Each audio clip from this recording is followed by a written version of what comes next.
Hello, good evening, and welcome to our daily devotion. We're going to continue our journey looking at the book of John. Today we're in John chapter 9.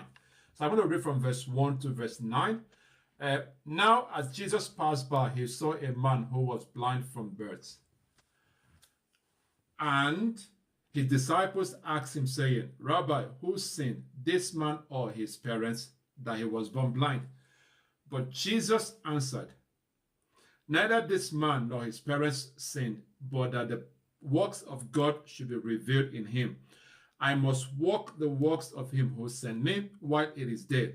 The night is coming when no one can work. As long as I am in the world, I am the light of the world. When he had said these things, he spat on the ground and made clay with his saliva.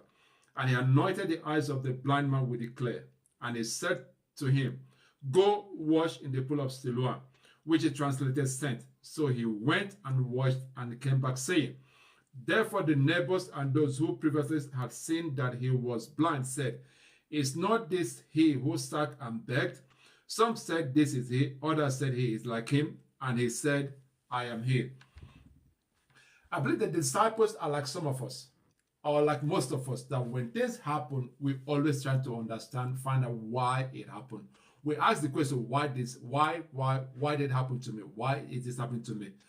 And now we try to find the reason behind it. We feel like maybe we've done something wrong. That's why this is happening to us. Now, I'm not saying that there's no instances in our lives where due to our wrong choices, things turns out the other way around.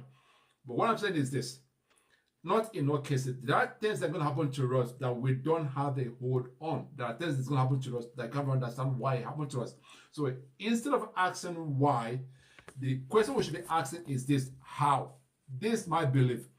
I believe that the question why limits our options. The question why is kind of creates like a victim mentality. We won't ask why. It's as if we are helpless. It's as if we have no hope. But we won't ask the question how. How create opportunities? How brings about us having a different perspective about what's going on. So I'm going to read that same scripture, that same verse of scripture in a different translation, and see what Jesus said in the same John, but in the Message translation. Now, walking down the street, Jesus saw a man blind from birth. His disciple asked, Rabbi, who sinned, this man or his parents, causing him to be born blind? Now, verse 3 said that Jesus said, you are asking the wrong question. You're looking for someone to blame. There is no such cause effect here. Look instead for what God